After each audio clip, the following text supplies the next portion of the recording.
ನಿಜವಾಗ್ಲೂ ಇದು ನಮ್ಮ ಕೆಲಸದ ಗೆಲುವು ಅಂತ ನಾನು ಅಭಿಪ್ರಾಯ ಪಡ್ತೀನಿ. ನಮ್ಮ ಸಹಕಾರಿ ಬಂಧುಗಳು ನಮ್ಮನ್ನೆಲ್ಲ ನಂಬಿ ನಮ್ಮ ಹನುಮೇಗೌಡರು ಅಧ್ಯಕ್ಷರಾಗಿ ನನ್ನನ್ನು ಉಪಾಧ್ಯಕ್ಷೆ ಮಾಡಿ ಆ ಸಹಕಾರ ಸಂಘದಲ್ಲಿ ನಾವು ಮಾಡಿದಂಥ ಕೆಲಸಕ್ಕೆ ಇವತ್ತು ಜಯ ಸಿಕ್ಕಿದೆ ಅಂತ ನಾನು ಖಂಡಿತ ಭಾವಿಸ್ತೇನೆ. ಇದಕ್ಕೆಲ್ಲ ಕಾರಣರಾದಂಥ ನಮ್ಮ ಸಹಕಾರಿ ಮಿತ್ರರು ನಮ್ಮ ತಂಡವನ್ನು ನಂಬಿ ನಾವು ಮಾಡಿದಂಥ ಕೆಲಸವನ್ನು ನಂಬಿ ಅವರು ಇವತ್ತು ನಮಗೆ ಹೆಚ್ಚಿನ ಮತ ಕೊಟ್ಟು ಇವತ್ತು ನಮ್ಮ ತಂಡನ ಗೆಲ್ಲಿಸಿದ್ದಾರೆ. ನಾವೇನು ಮುಂದೆ ಅವರಿಗೆಲ್ಲ ಆಶ್ವಾಸನೆಗಳನ್ನ ಕೊಟ್ಟಿದ್ದೇವೆ, ಆ ಆಶ್ವಾಸನೆಗಳನ್ನೆಲ್ಲ ನಾವು ಖಂಡಿತ ಪೂರೈಸ್ತೇವೆ. ಇನ್ನೂ ಸಹಕಾರ ಸಂಘದಲ್ಲಿ ನಮ್ಮ ಸಹಕಾರ ಮಿತ್ರರಿಗೆ ಹೆಚ್ಚು ಕೆಲಸ ಮಾಡುವುದರ ಮೂಲಕ ಅವರಿಗೆಲ್ಲ ಸಹಕಾರಿಯಾಗಿ ನಾವು ಇರ್ತೇವೆ ಅಂತ ನಾನು ಪ್ರಮಾಣ ಮಾಡ್ತೇನೆ. ಮಿತ್ರರೇ, ಇದು ನಮ್ಮ ತಂಡದ ಗೆಲುವಲ್ಲ, ಇದು ನಿಮ್ಮೆಲ್ಲರ ಗೆಲುವು ಅಂತ ನಾನು ಭಾವಿಸ್ತೇನೆ. ಅವರು ಕೆಲಸ ಮಾಡಿ ಇವತ್ತು ಜನದ ಮುಂದೆ ಬರಲಿಲ್ಲ ಸರ್. ನಮ್ಮ ಕೆಲಸದ ವಿರುದ್ಧ ಅಪಪ್ರಚಾರ ಮಾಡಿದ್ರು. ಆ ಅಪಪ್ರಚಾರ ಇವತ್ತು ನಮಗೆ ಪ್ರಚಾರವಾಗಿ ಒಂದು ಗೆಲುವನ್ನು ತಂದುಕೊಟ್ಟಿದೆ ಅಂತ ನಾನು ಭಾವಿಸ್ತೇನೆ.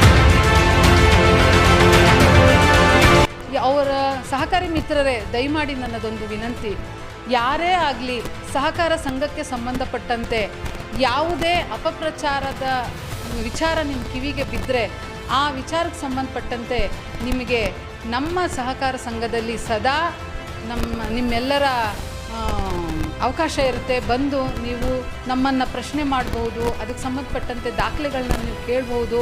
ಎಲ್ಲ ದಾಖಲೆಗಳನ್ನು ನಾವು ತಮ್ಮ ಗಮನಕ್ಕೆ ತರ್ತೀವಿ. ಏಕೆಂದರೆ ಇದು ನಿಮ್ಮೆಲ್ಲರ ಕಷ್ಟದ ದುಡ್ಡಿದೆ ಅಲ್ಲಿ, ಅದನ್ನು ನಾವು ಇಷ್ಟು ಅಚ್ಚುಕಟ್ಟಾಗಿ ಕಾಯ್ದಿದ್ದೀವಿ ಅನ್ನೋದಕ್ಕೆ ಇವತ್ತೊಂದು ನೀವು ಒಂದು ನಿರ್ಧಾರ, ಒಂದು ತೀರ್ಮಾನ, ಒಂದು ಗೆಲುವನ್ನು ತಂದುಕೊಟ್ಟಿದ್ದೀರಾ. ಬ್ಯಾಂಕಿಂಗ್ ವಿಚಾರ ಅಂದಾಗ ಇದೊಂದು ಗಿವ್ ಆ್ಯಂಡ್ ಟೇಕ್ ಪಾಲಿಸಿ ಇರುತ್ತೆ ಸರ್. ಎಲ್ಲ ಸಹಕಾರ ಸಂಘದಲ್ಲೂ ಏನು ಡಿಮ್ಯಾಂಡ್ಸ್ ಹೆಚ್ಚಾದಾಗ ಸಾಲವನ್ನು ಪಡೆಯೋದು ಇದು ಸಹಜ. ಮತ್ತು ಈ ಹಿಂದೆನೂ ಪಡೆದಿದ್ದಾರೆ ಸರ್, ಇದೇನು ಹೊಸದೇನಲ್ಲ, ಈ ಹಿಂದೆನೂ ಪಡ್ಕೊಂಡು ಬಂದಿದ್ದಾರೆ. ಆದರೆ ಇದು ಅಮೌಂಟ್ ರೊಟೇಷನ್ ಆಗೋದ್ರಿಂದ ಯಾವುದೇ ಹೊರೆ ಆಗಲ್ಲ, ಯಾವ ನೌಕರರ ಮೇಲೂ ಹೊರೆ ಬೀಳೋದಿಲ್ಲ. ಇನ್ನೂ ಹಲವಾರು ನಮ್ಮಲ್ಲಿ ಅವಕಾಶಗಳಿದೆ. ಆ ಒಂದು ಮುಖಾಂತರ ಇದು ಏನೋ 7%, 3% ಹೊರೆ ಅಂತಿದ್ದಾರೆ. ಇದೆಲ್ಲ ಸುಳ್ಳು ಸರ್.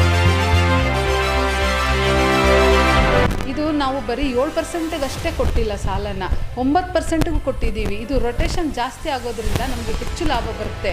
ಈ ಥರದ್ದು ಯಾವುದೇ ಅಪಪ್ರಚಾರಗಳನ್ನ ನಂಬೇಡಿ ಸಹಕಾರ ಮಿತ್ರರೇ. ಏನೇ ಇದ್ರೂ ನೇರವಾಗಿ ಸಂಘದ ಕಚೇರಿಗೆ ಬಂದು ನಿಮ್ಮೆಲ್ಲರ ಏನು ಗೊಂದಲ ಮತ್ತು ಅಪಪ್ರಚಾರಕ್ಕೆ ನಿಮಗೆ ಪ್ರಶ್ನೆ ಇರುತ್ತೆ, ಅಯ್ಯೋ ನಮ್ಮ ದುಡ್ಡಿದೆ ಅಂತ, ದಯಮಾಡಿ ಈ ತಂಡನ ಗೆಲ್ಲಿಸಿದಿರಲ್ಲ, ಇದು ಪ್ರಾಮಾಣಿಕವಾದಂಥ ತಂಡ. ಹಾಗಾಗಿ ಇದು ನಿಮ್ಮೆಲ್ಲರ ಭರವಸೆ, ಆಶ್ವಾಸನೆಗಳನ್ನ ನಾವು ಖಂಡಿತವಾಗ್ಲೂ ಪೂರೈಸ್ತೀವಿ ಅಂತ ನಾನು ಪ್ರಮಾಣ ಮಾಡ್ತೇನೆ ಸಹಕಾರಿ ಮಿತ್ರರೇ. ಧನ್ಯವಾದಗಳು.